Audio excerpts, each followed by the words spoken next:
Yeah, I'll dive straight in.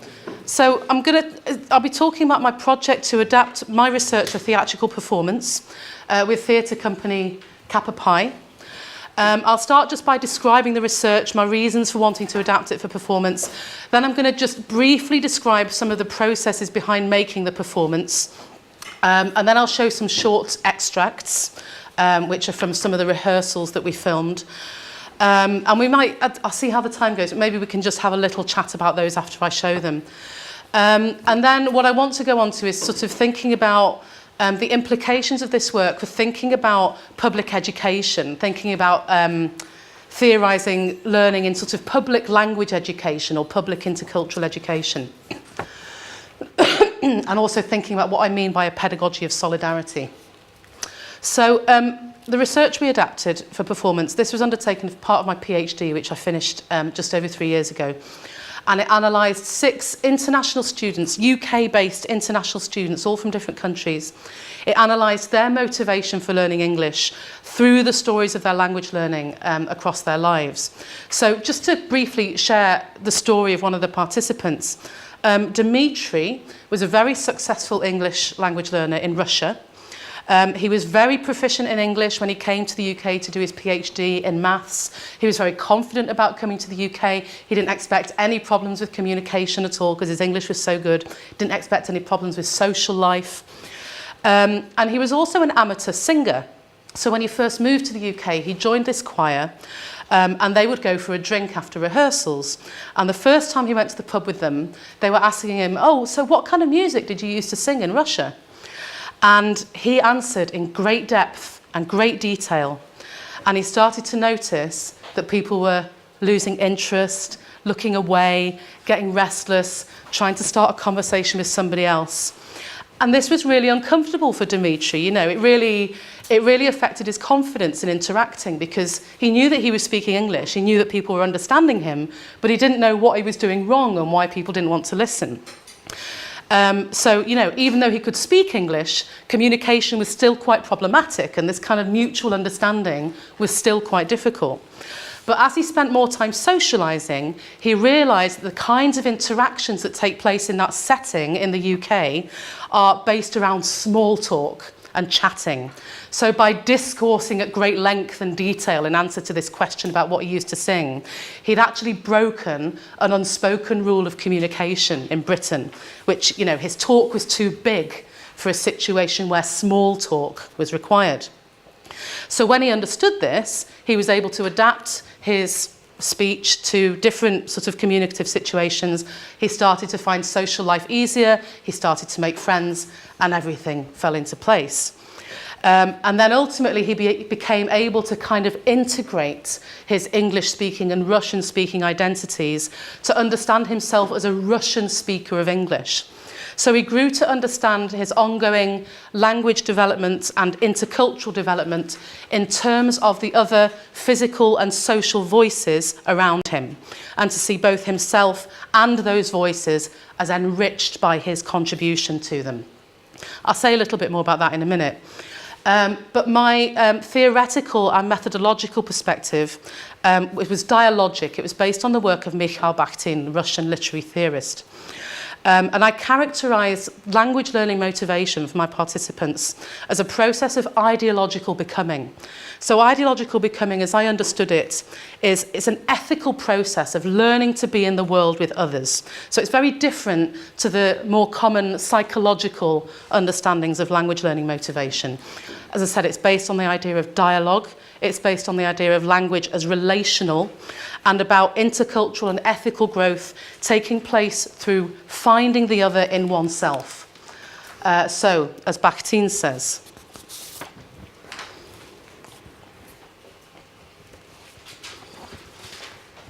to be means to be for another and through the other for oneself. A person has no internal sovereign territory. He is always and wholly on the boundary, looking inside himself. He looks into the eyes of another or with the eyes of another. And this is really fundamental to the kind of perspective that I'm taking. So for Bakhtin, the other in oneself, which represents intercultural understanding, or what he calls creative understanding, this can only be located through another, in dialogue with another. So like Dimitri, the 5 participants all spoke good English when they came to the UK, but although they knew the forms of the language, they found it very difficult to communicate because of situations like Dimitri's, things to do with humour and accents and pragmatics and people speaking really fast and that kind of thing. And again, this was really destabilising for them, even though they were good English speakers. But they found ways to find the other in themselves, which for most of them meant that they found some ownership of the English language, and they learnt to grow and develop alongside others in their new surroundings. And this relates to why I wanted to adapt the research of performance. So I wanted to communicate that the idea of being an immigrant, it's unsettling, it's destabilising, it's frightening, even when you speak the language well, even when you come feeling like you're going to be able to fit in and everything will be okay. And I also wanted to communicate that, and this is what the dialogic framework really shows up, that the responsibility for integration isn't just on the migrant, it's not just on the new arrival. It's a collective responsibility. We all have responsibility to acknowledge and accommodate different languages, different backgrounds, different experiences, and this starts with our own language and our own communicative practices. And I also wanted to communicate this research to the general public in a kind of communicative, emotionally and intellectually engaging way, not a didactic way where I was saying, hey, you, listen, this is what I think, but something that was a bit more engaging. And something in which they could learn through bringing their own identities and their own experiences and creating their own meanings, which, as we know, is how people learn anyway. The process of adaptation, I started it, nearly 3 years ago. It was June 2015. So it was before Brexit. It was before the referendum. It was before Brexit had really become a serious conversation. But, I think it was a serious issue even then. But I think, obviously, Brexit and the conversations that happened around that and the rise in racist hate crime and linguistic xenophobia that we've seen in the UK since the referendum, it's rendered this kind of work even more urgent, I think. So, a major theme of the research and the performance then is hospitality, how to welcome someone into your space, how to share your space with another. And hospitality connects with the project in several ways. So obviously hospitality is one of the themes of the research itself and the performance. So how to welcome the other and their language, even when their otherness might impinge or affect your life in some way. But also my feelings about how and why I wanted to adapt the research of performance also related to hospitality. So I didn't just want to disseminate or impart the information, I wanted to welcome in the audience. I wanted to really bring their experiences and my work together. So I just want to look a little bit more closely at the idea of hospitality. The Oxford English Dictionary defines hospitality as the act or practice of being hospitable, the reception and entertainment of guests, visitors or strangers with liberality and goodwill. So far, so familiar. But what does it mean to enact hospitality? What are the parameters of hospitality? And here I turn to Jacques Derrida, who points out that in order to be hospitable, one must have the power to host. So this means judging who to host or who not to host by reinforcing the boundaries of ownership or belonging between the self and the other. So your community, your family, your nation, and the other. This is what Derrida calls conditional hospitality. But imposing these limits on hospitality, hospitality actually becomes inhospitable because absolute hospitality requires unconditional welcome, without reserve, without calculation, without judgment. So this means that to be unconditionally hospitable, you have to actually relinquish the power to host and the judgment in regard to who will receive your hospitality. But without any boundaries of ownership or belonging, it's impossible to host anybody at all. So hospitality is actually negated, and hospitality becomes impossible. So this creates an aporia, a logical contradiction to hospitality. The condition of its possibility is at the same time the condition of its its impossibility. So I think this relationship will become a little bit clearer, I think, as I talk about the performance. But it relates to my project in the sense that for Derrida, the responsible action lies in recognising the need to mediate between the two positions of conditional and unconditional hospitality. And the way that the mediating between these two positions, this is really the kind of theoretical fulcrum of this talk and this project. And I'll talk a little bit more about my thinking in relation to this as a public engagement project later. Excuse me. So, I'll talk a little bit now about how the adaptation process took place. So June 2015, I took part in this scheme at the University of Leeds called the Leeds Creative Labs. And this was a space for bringing together academics in any discipline and artists to do whatever they wanted to do, really. We had 3 days over the month. We were to get together, and then we had to just sort of report back to the group what we talked about. There were no expectations for doing anything. So I was paired with the theatre company Kappa Pi. This is Brad McCormick, the artistic director. There's also the producer, Katie Vanden. And then they work with various associate artists who they employ for different projects. So Kappa Pi read the research stories that I'd created for the thesis, because it was a narrative study. It was about participants' narratives. Then I spent 3 days at their office up in Newcastle, where we talked about my research, we talked about where it had come from, the different ideas in it, and also got Kappa Pi's responses to the stories. What did they think about them? And we talked about why I wanted to adapt it for performance. And just sitting and talking together was a really useful exercise, because it forced me to talk to people who weren't applied linguists, people who weren't in academia. And it meant that I had to think about the crux of what I was doing, like what's the real point of this beyond scholarship? And I realised that the key idea was I wanted to communicate that you can know what's going on around you, or you can think you know what's going on around you, but then suddenly something can happen that makes you realise that you don't. So it's that idea of thinking that you might understand what's going on, and then realising suddenly, oh, I don't understand after all. So, yeah, not understanding, especially when you expect to be able to understand.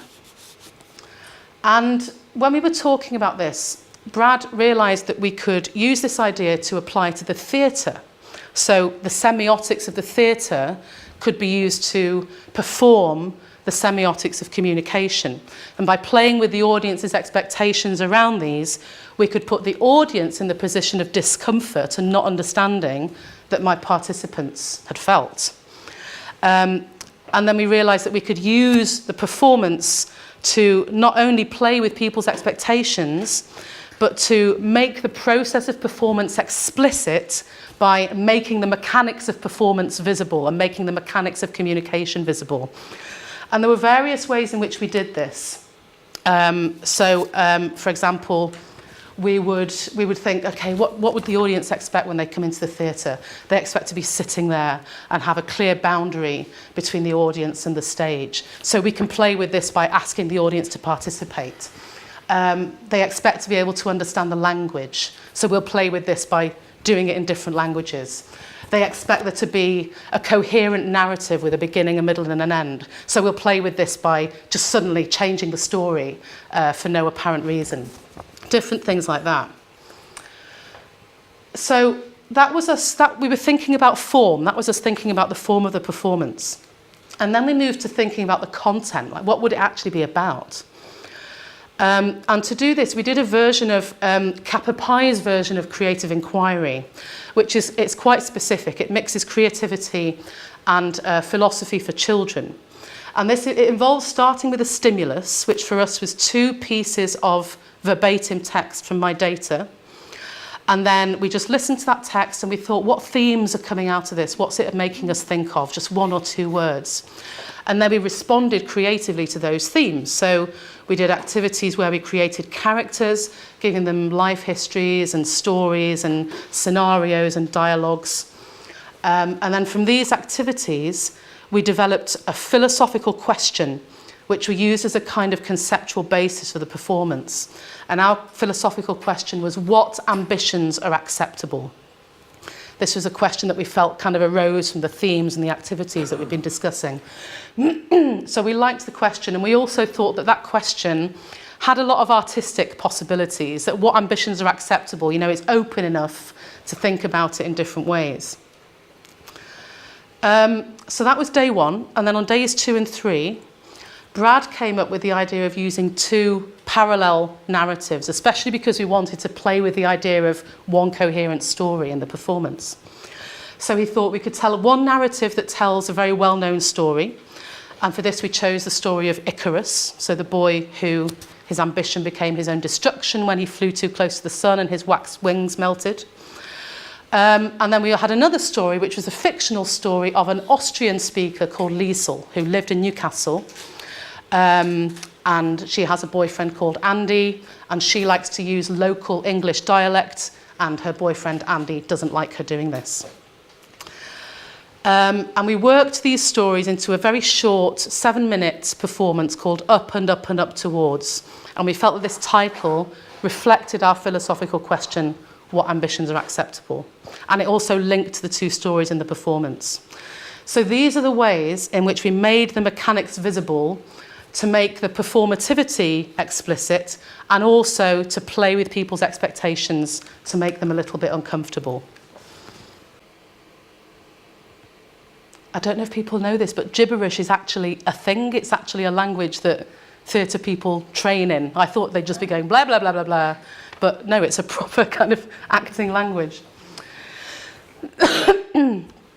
So we asked different members of the audience to play Liesel, starting with one, then moving to someone else. So Brad would give Andy's line and then say, now you say, can I have a pint of lager, please? Or now you say, because I like speaking that way. So different members of the audience were playing at any one time.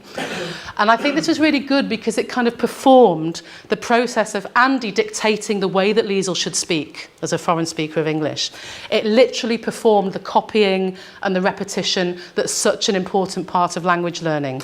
It's that sense of speaking words that aren't really your own and kind of feeling them being a bit uncomfortable coming out of your mouth.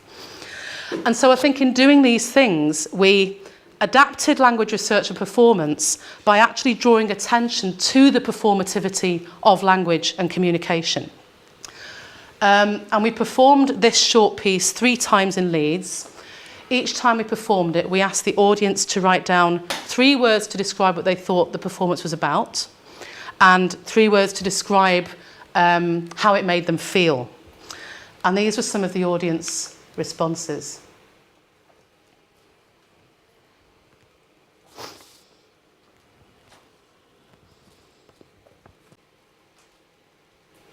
So I think you can see from this that the audience, they got it, you know, they got what it was about and they got what we were trying to do.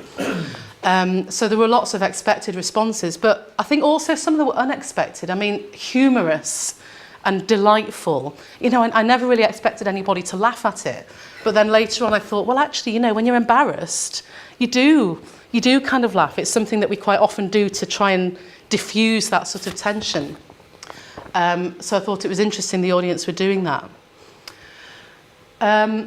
So, based on this short performance then, we applied for more funding to basically just to extend this work, to explore the ideas further in a longer piece, which would still be a work in progress piece.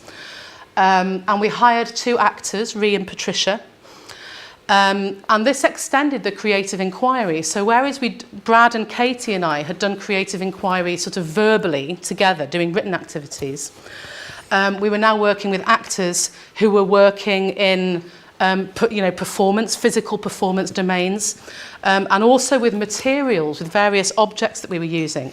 So we were able to ask questions like, not just what happened, but put that into a story or make it into a character or show it with an object. So for example, this is Rhee and Patricia performing the concept of linguistic bullying. This was when we were talking a lot in the sessions. Brad would be writing down basically everything I was saying, And I don't remember saying linguistic bullying, but he tells me that I did. And he said, well, this was a really powerful phrase for the idea of people being told, you know, you must speak English, stop speaking Spanish, stop speaking Chinese, whatever. So with this idea of linguistic bullying, perform that using an object. And this is what they came up with, using this lamp. And this was Rhea and Patricia performing the idea of being all at sea. So this idea of not understanding, you know, in English, so you're not understanding, I'm all at sea, I just don't know what's going on. So this is them performing that with the objects. So this, extending the creative inquiry into these different domains, it meant that the scope, that it kind of expanded conceptually as well. So one of the themes became responsibility. And as part of the performance that we made, we asked the audience to think about their own language practices and their own responsibilities for communication. So how they listened, how they accommodated, how considerate they were of other people. And because we brought the research down to these two key ideas of understanding or misunderstanding and responsibility, we could extend it beyond the original context of learning English as a foreign language. So the performance wasn't just about named languages and so-called intercultural communication. We wanted to make the point that misunderstanding happens to everybody. It happens within groups. You can be speaking the same language and still not be understanding. And so whoever you're communicating with, even if it's someone who's speaking the same language, we're all still responsible for ensuring that communication works, is successful. So, enough of me. I'm going to show you now some extracts from the rehearsal scenes. I couldn't film the actual performance with the audience, unfortunately, so we can't get any of the audience participation bits. But we've got some scenes from rehearsals which kind of give you a flavour of some of the different things that we were doing. Just before I start it, I should explain that the kind of the dramatic concept of the show, which is called The Translator, is that the actors, the two actors, are playing a game with each other all the time and a game with the audience. That's the kind of dramaturgical concept. So I'm going to show you 3 short scenes that they're filmed in the wrong order, but I'll play them in the right order. There's some very mild sexual content, but hopefully nothing very offensive. So, 3 words. First word, on. Second word, the. Third word, el agua. Can everyone hear? El mar. Un río. El mar. Un río. No, es la orilla del mar. Ay, no sé de verdad, es la orilla del mar. Y me encanta la orilla del mar. Es un lugar donde la orilla del mar integra con la tierra. Es una zona divina con esa magia. Y hay varios por aquí en Inglaterra. Hay el Tynemouth, Salford, Drake, Brighton. Todos esos tienen esos lugares que son cerca a la orilla del mar. Y tengo muchos memorias con la orilla del mar. Estuve una vez con toda mi familia, por la playa y por el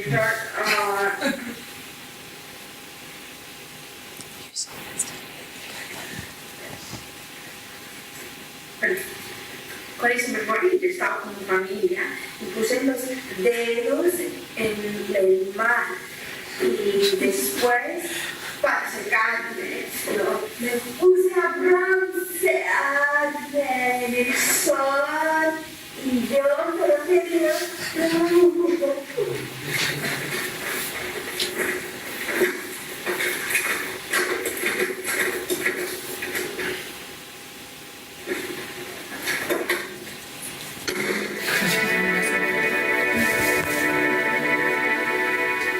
I've got a story that I really want to tell you, and it's a beautiful metaphor. It's about being lost and being pushed into a situation not of your choosing. It's called The Minotaur and the Labyrinth. So in ancient Greece, there was this king called King Minos, and he had a son who wasn't really his son because his wife had had an affair and Zeus was a bull. So when he was born, he had a little tiny baby's body and the head of a bull. And as he grew and started to toddle, he developed a taste for human thighs when teething. So the health and safety of the general population, he and us, decided that the Minotaur should be kept in an underground labyrinth. But having developed a taste for human carpaccio, the Minotaur needed feeding human flesh.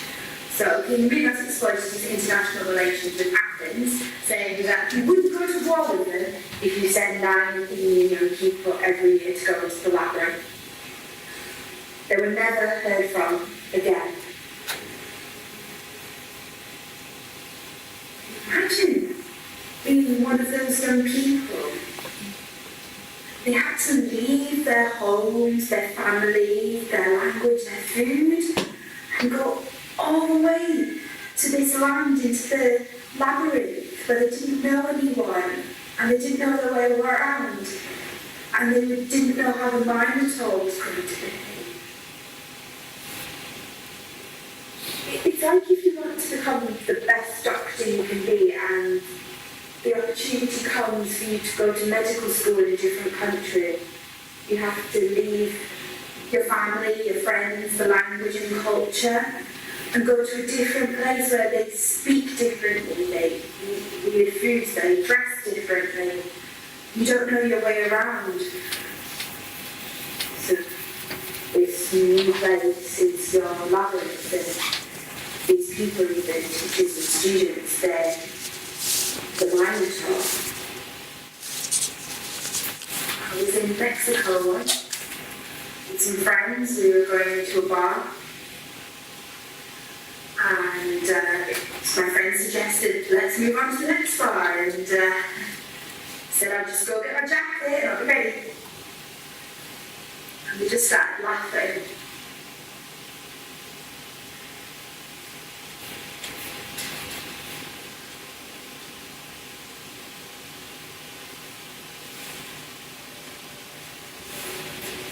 And just kept laughing.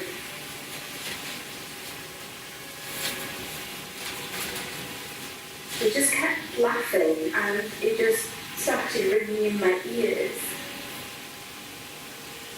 And I just felt choked inside. And I felt like I didn't want to speak anymore.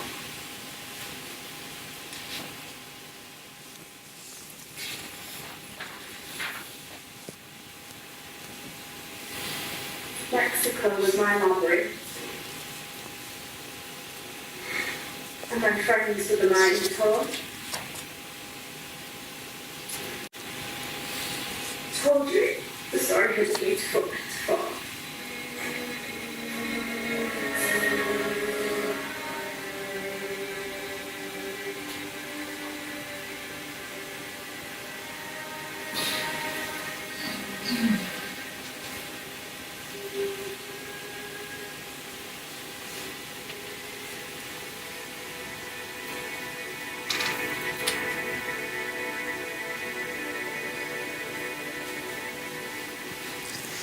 This is essentially the boy who flew too close to the sun.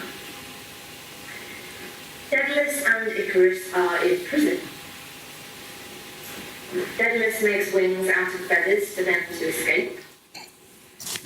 But Icarus flies too close to the sun, the wax melts, and he falls into the sea and dies.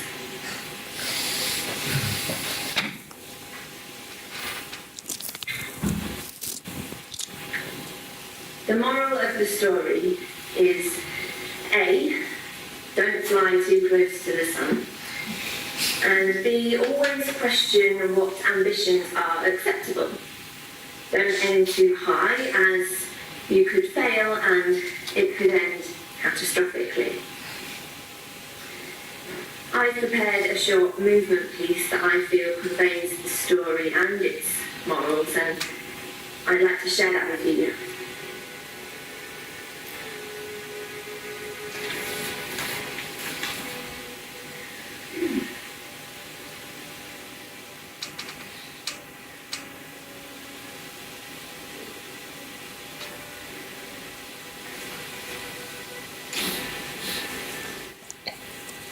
I was in the bar that night in Mexico, laughing at Patricia. The thing is, when she said, I'm going to get my jacket, where we were in Mexico, that means I'm going to have a wank or to masturbate. Now, Patricia was actually going to get her jacket, but when she said this, it does have a double meaning where we were, and it does mean to have a wank, and we started to laugh, and I know that's immature and in the context of things, we were in a bar and she was going to have a wank, that's funny, and you can't help it, but wanking is funny, masturbating is funny, and the more we were laughing, the more we kept laughing, and I can't...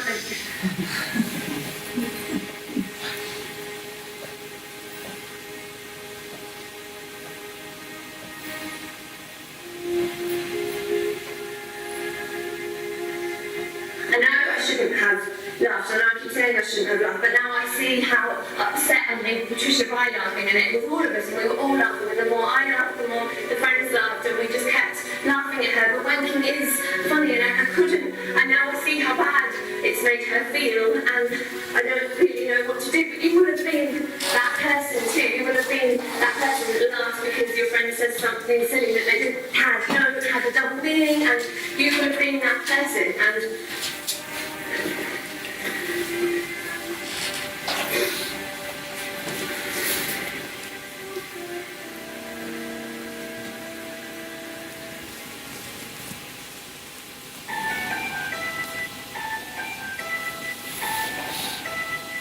formidable, formidable. Tu étais formidable, j'étais formidable. Nous étions formidables. Formidable. Tu étais formidable, j'étais formidable. Nous étions formidables. Oh bébé, oups, mademoiselle, je veux pas vous draguer. Promis, juré, je suis célibataire depuis hier, putain. Je peux pas faire d'enfant et bon, c'est pas, hé, reviens, 5 minutes quoi.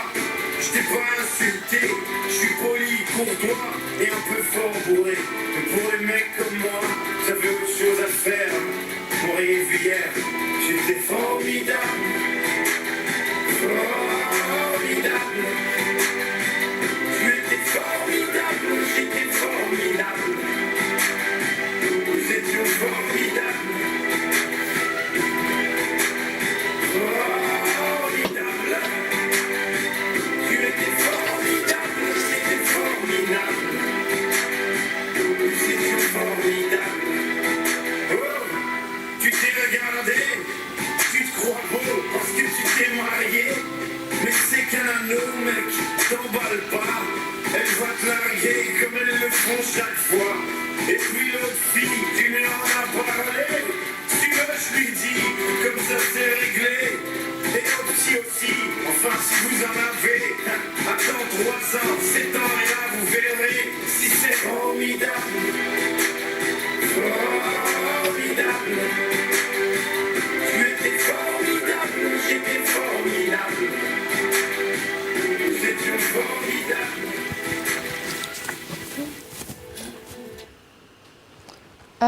So I'll go on to talk about the audience and how they responded, but I thought I'd just sort of ask you for your responses first. And what did you think? Did it resonate, or any responses?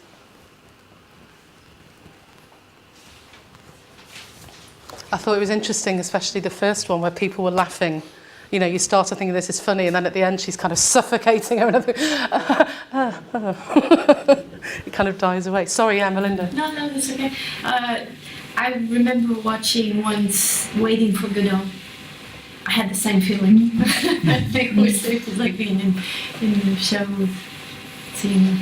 What was the feeling? Of that, a bit of discomfiture. Yeah. humor at times, but other times saying nodding, I'm here nodding my head, that miscommunication. So it's some things familiar and some things that are not so familiar, and feeling some discomfiture and recognition of, oh wow, yeah, the world's not the way I see it. That's interesting. I think that's really fundamental to kind of what I hoped the response would be, which is exactly that discomfort, but recognition at the same time. Yeah.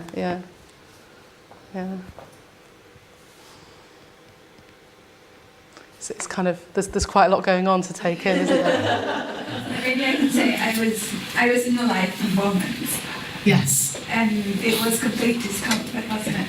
And some people in the audience were even verbal about the discomfort at the end of it. Yeah. So You saw, I think, the charades one in the dictionary was in the version you saw, yeah. but I think the other two scenes weren't, because we had a Friday and a Sunday performance, and because we had so much material, they were both slightly different. So the charades and the dictionary was in both of them. But I think the dance, the Formidable dance, which I loved so much, that was in Friday. And then Brad didn't want to do it on the Sunday. And I was like, please, can we do it? Because it's so beautiful. I said, no, we've got lots of other things to do. But yeah, the Sunday one, I think that there was a lot of, it went into kind of very uncomfortable territory, didn't it? With actually asking the audience to perform some very xenophobic abuse at the actors. that's right. Which made a lot of the... We had to yell out, shut up. It was like, fucking go home for your fucking bitch. And yeah. And again, the audience at first were thinking, oh, this is quite fun. You can shout, fuck off. And then, but because all the audience were chanting, you could feel people start to go, oh my God, what are we doing? Yeah. This is how easy it is to become this person. Yeah. So it was very interesting. Okay, well, so you asked about the audience. These were the audience. As I said, we did 2 shows. This was in a small theatre in South Leeds who hosted us. There was about, I think, over the 2 nights, about 110 people made up of these groups of people.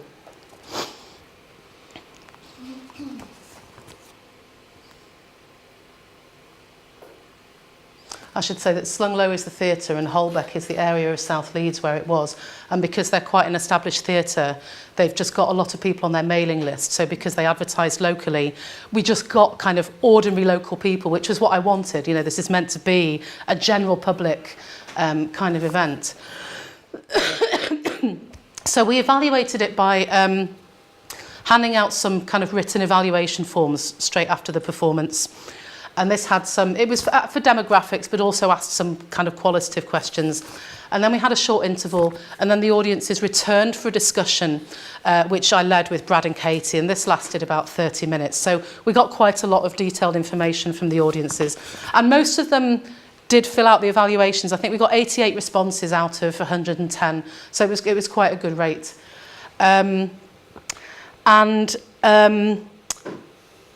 Yeah, so the discussions were structured broadly around the questions, what was the translator about and how did it make you feel? And again, a kind of summary of what the audience was saying indicated that they got it, that they were having these responses, like Melinda said, like Emily said, this discomfort and also this kind of sense of recognition. And these are, I've done some kind of composite quotes of the kinds of things that the audience was saying. So what was the translator about?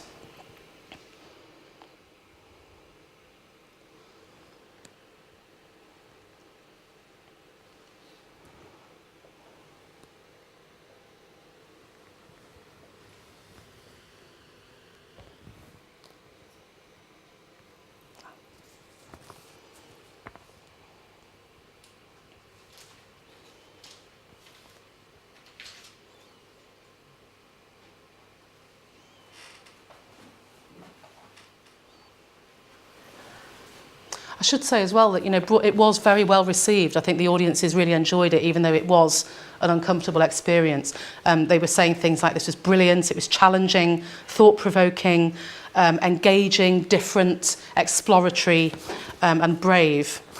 And so, yeah, this is some responses to how the translator made them feel.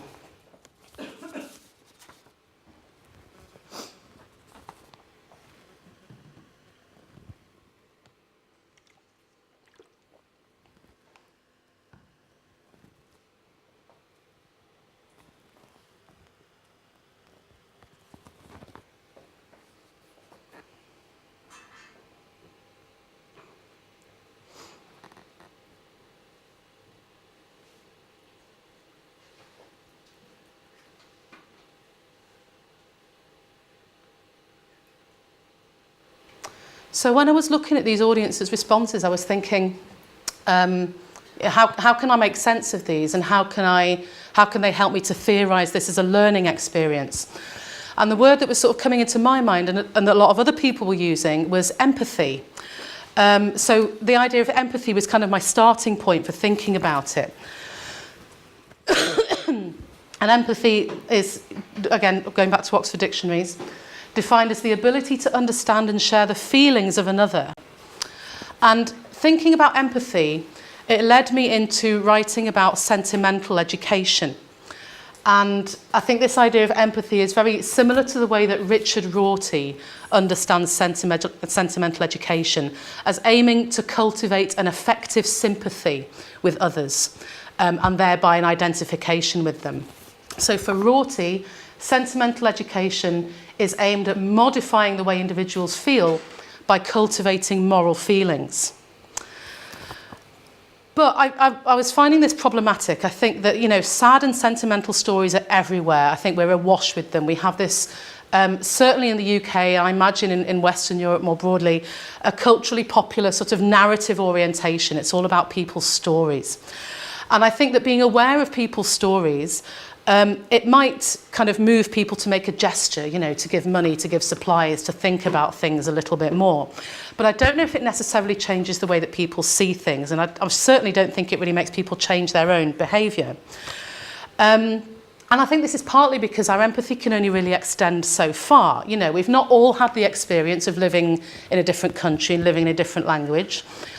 We've certainly not all had some of the experiences that can accompany that, some of the really desperate and traumatic experiences that some people in that situation have. Not many of us are going to find ourselves on a refugee dinghy in the Mediterranean, for example. So I don't feel that empathy is really quite appropriate here. This doesn't really sit well with me. And it's helped me, I think, to draw on work in critical human rights education, particularly the work of Michalinos Zembilas, who's a scholar he's a Cypriot scholar, but in Canada. And he's pointed out that recent scholarship on human rights education seeks to conceptualise a pedagogical orientation that avoids a cheap sentimental approach, i.e. the reading of sad and sentimental stories of horrendous suffering which move us to pity, patting ourselves on the back and then resuming our ordinary life. So I think, given these differences in our experience and the often gulfs in our experience, I wanted to think about how can we meaningfully connect with others? How can we sort of theorise this idea? What kind of sentimental education might we aim for? How can we cultivate this kind of sympathy with the other's suffering? And Zembilas, he critiques cheap sentimentality, he critiques Rorty's notion of sentimentality, but affect does play an important role. As he says, the aim is to gain a notion of human rights learning that moves away from a set of universal principles to a critical inquiry of human rights abuses in a way that touches learners effectively, yet not superficially. And I think this affective dimension has been really key to the way that I've been thinking about the performance and the audience responses, because it evoked such a strong affective response of discomfort and uncertainty. And I understand this shared affective response as coming from a shared human desire to make meaning, to communicate and to understand, and to make sense of our experience of being in the world with others. So we all share the experience of trying to make meaning, trying to make sense. We all share the experience of being misunderstood. We also share the experience of having a body. We make meaning through our bodies. We communicate through our voices and through our gestures. We're not telepathic, or not yet. And in the performance, I think the audience shared this affective response, this embodied response to misunderstanding and being misunderstood.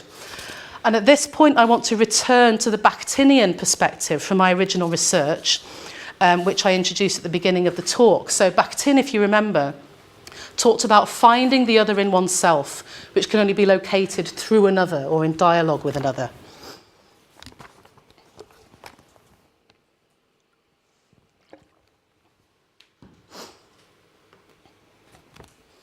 And the implications of this, as Bakhtin describes them, are really important for intercultural learning. So although each participant must find the other in themselves, they must also maintain their unique sense of self and remain different from each other. So intercultural understanding involves working on the boundary between self and other by simultaneously entering and remaining outside the other culture, because we can only really see ourselves in what other people reflect back to us.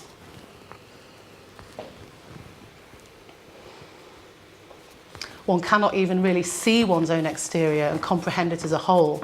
Our real exterior can be seen and understood only by other people because they're located outside us in space and because they are others.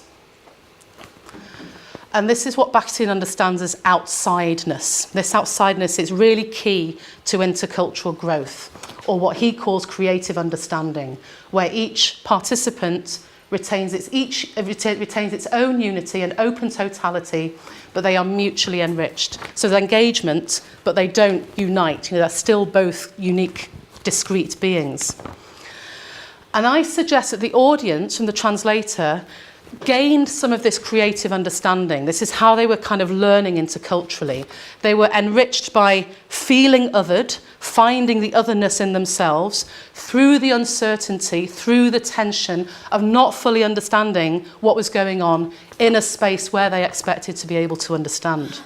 And I think this led them to reflect on their own behaviour, they reflect on other people, and their own responsibilities in communication, as you saw from some of the responses.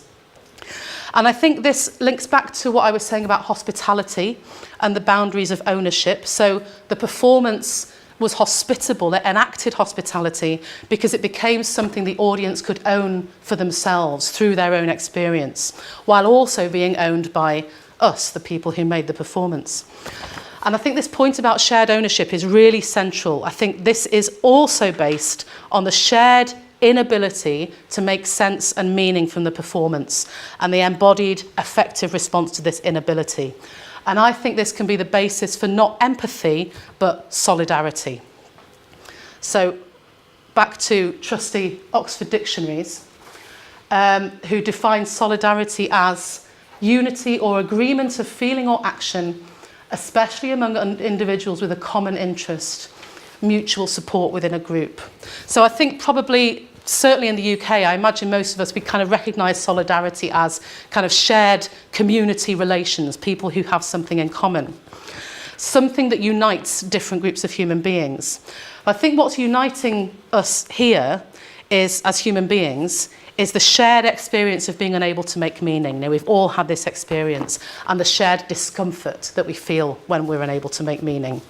And I think this potentially moves us beyond essentialisms linked to languages, cultures, ethnicities, nationalities, or any other kind of difference.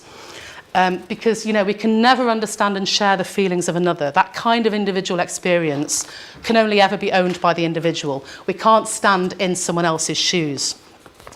The different structural inequalities, which are often linked to different languages, different nationalities, ethnicities, and so on, these different inequalities will always be a barrier to understanding others' experience. So we can't stand in their shoes, but we can stand with them, we can stand beside them, we can welcome them on these grounds, on the shared desire and ability to make meaning, and the shared discomfort when we're unable to do this.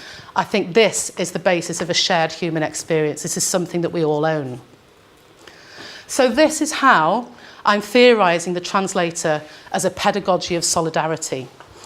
I think it might not always have been a welcome experience for the audience, but I think it was welcoming in the sense that it asked the audience to bring their whole selves, to engage fully and to be challenged. And I think that as a pedagogy of solidarity, the translator was and certainly has the potential to be a transformative pedagogy. I think it transformed selves by invoking the others in selves. And I think through this transformation, it has the potential to transform understandings and contribute to change in the world. A slow change, a gradual change, a very kind of bottom-up and grassroots change. but a change nonetheless. It's what Julie Gibson and Catherine Graham would call a performative ontological project. It brings a new reality into being. And I think this throws up all sorts of interesting questions, like how can we research this kind of change in order to demonstrate what a pedagogy of solidarity actually does and how it changes things? How can we research how people are transformed? And by extension, how can we research how people's contexts and surroundings are transformed? How can we research what Zembilas calls the individual everyday acts that make these kind of slow and gradual grassroots changes? I don't know the answer. I think this is it's a challenge. It's a challenge to the way we do things. It's a challenge to epistemology, to ontology. But it's a question that we need to address because academics and artists are facing so many battles in the search for funding and the need to prove the impact that we're having on the world. So that sounds like a slightly negative place to end, but positive, but with a little bit of thought to go there. Yeah. Thank you.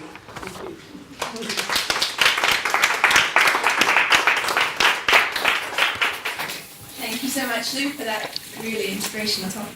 Do we have any quick questions now? Yeah, we've got half an hour at the end of today for discussion, for the big questions. Quick ones. Yeah, I have several questions actually.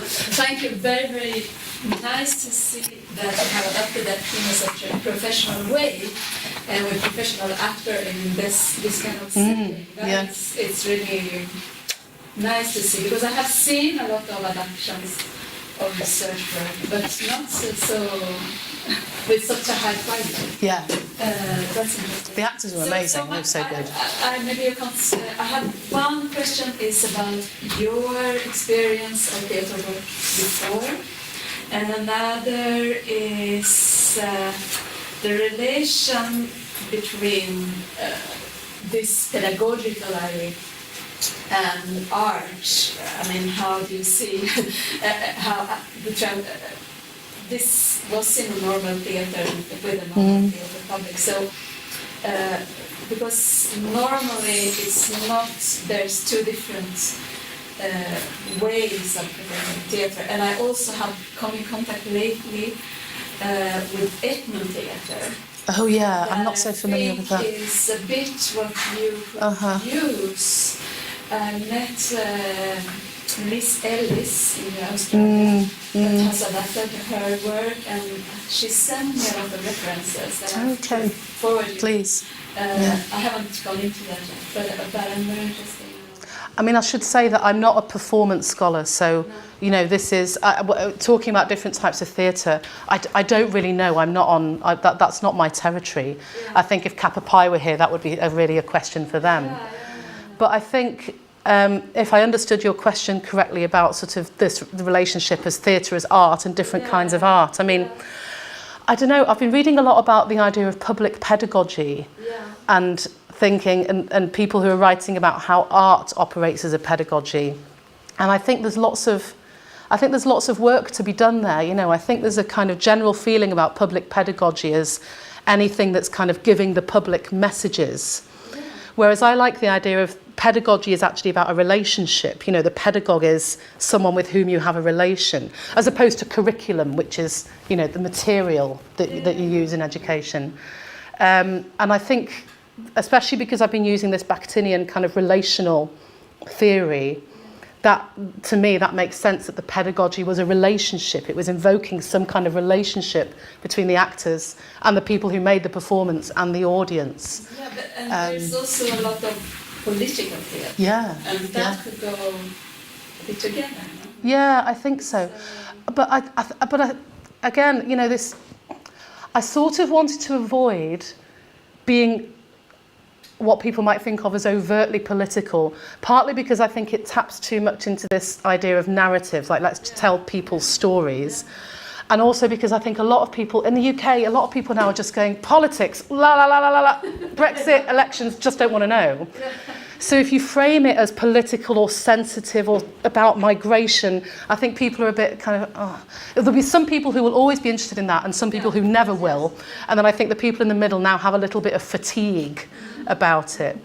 So I wanted something that wasn't about that in the same way. It was actually something that people could engage with in terms of their own experience. And from that, maybe think about a wider issue. Yeah. Any more quick questions? I wanted to thank you for sharing your work. I think it's very, very powerful because to me when I think we all had this feeling of uncomfort. But I see also all the process of learning, no? Children learning to read and write. Yeah. We are all immigrants in a way, no? And maybe they are maybe immigrants when they translate their thoughts or their images into writing. But we are immigrants in their images, so I think it's very symbolic, very powerful. And I really think it's really, I think that it could be precious to use it also in teacher training. Absolutely. I think what you say about being symbolic is really important because I never wanted, when I was thinking about adapting the research, I never wanted to do verbatim theatre, just putting the participants' stories on the stage. And I didn't quite know why, but now I know why. It's because I think taking it to something symbolic speaks to more people and speaks to more context. Like you say, any kind of education, actually, any sort of learning, there's a sense that we're immigrants in something new that we don't understand. And I think the symbolic aspects of this have shown me that in a way that just putting the stories on the stage wouldn't have done. Yeah. Thank you. Thanks a lot for your talk. Thank you. It's amazing. I was asking before who was the audience because I saw that you come from the School of Education, right? So I was wondering, have you applied this to you? How do you bring this to your own class? Yeah, it's a really good question. Yeah. How work with the reservist teachers? Could you talk about this pedagogy, about this education, sentimental education, and I'm also from the School of Education. We both are, and so I was. I might have an answer for you in a couple of years. Part of the problem, and this isn't just a way of me avoiding the question, I think there's a problem which... We can work on that. Emily might recognise this from Leeds, where our provision at Leeds is not necessarily very related to a lot of the research that we're doing. So I'm teaching on a BA TESOL and teaching on an MA TESOL, which in which there's not necessarily loads of space for this kind of work. Now I have a module now which is it's starting next year, which is why I say in a couple of years I might have an answer, called Education, Multilingualism and Social Justice. And I think because I'm writing it from scratch, I'll be thinking of ways in which I can incorporate this kind of work. But as a more general answer, I think this work has got me thinking about performative learning and how you can use experiences in the class so that for students they're learning it's not just what they know but it's how they know and how the what and the how are connected. So how do you create those relationships? Yes. Is that what you mentioned too? Yeah. I think that's basic for them to understand and then to do the same with the primary or the high school. Yeah. Because I think that this isn't just an issue at Leeds, it's an issue in all higher education in the UK, that, learning is done very representationally. And, we have a marketized system. We have students who are coming and paying a lot of money to learn stuff and go home with knowledge that they can apply. So we have to tailor to that. And I think doing it differently is possible, but I think will take a little bit of thought. But I have this module now that will be my baby that I can shape, so yeah. That's a good question.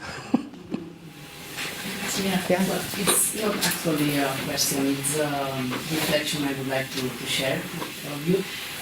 Your wonderful project made me think that if I change a little bit, the world change too. So I've read your project through the idea of how things position things. And I think that this art, theater, discourse position the audience in a new place, that position newcomers in a new social position. So, it's this metaphor that I just want to share. This idea of yes, exactly. And position, a kind of spatial metaphor, which again relates to that mobility and migration, doesn't it? You don't have to be physically moving to be suddenly find yourself displaced. Yeah, yeah. Thank you.